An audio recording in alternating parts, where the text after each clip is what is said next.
now. Live, this is 8 News Now, Weekend Edition.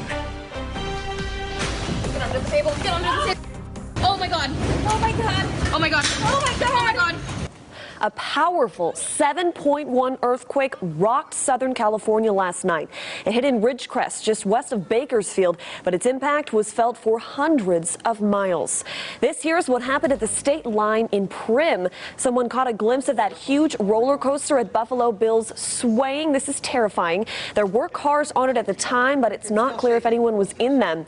And here's what it looked like inside Aliante Station in the Northwest Valley. This was more than 200 miles from that epicenter, but you can see those lights were swinging back and forth for several minutes last night. And good evening to you, and thank you so much for joining us tonight at 5. I'm Sasha Loftus. This is a look at what last night's earthquake left behind, a massive crack on the surface in Southern California. We have team coverage on this tonight with reaction from visitors on the Strip in downtown, but we start with Orko Manna, who's in Southern California, near the area hit hardest by this earthquake. Orko.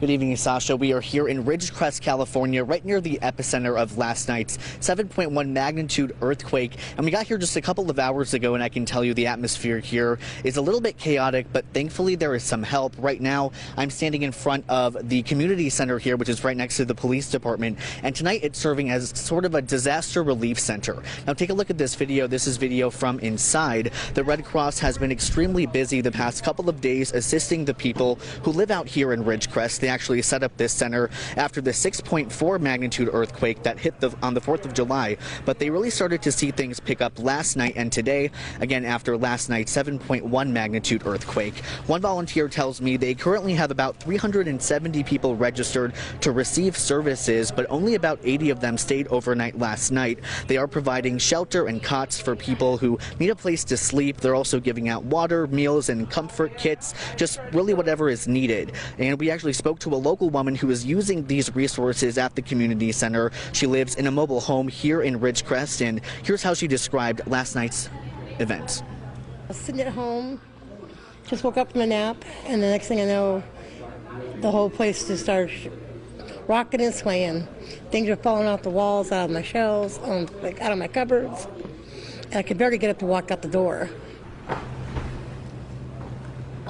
Yeah, definitely a pretty scary situation for a lot of people who live out here. Now, this is video of volunteers loading water and disaster relief supplies into trucks. They are driving them out to the town of Trona, which is another area hit pretty hard by these earthquakes. And the governor of California has announced that there is a state of emergency in this area of California. But the good news is that there have been no reports of any deaths or any major injuries. We, of course, are going to stay out here in Southern California and bring you the latest. Another live report coming up tonight at 6. For now, reporting live in Ridgecrest, California, Orko Manna, 8 News Now. Thank you, Orko.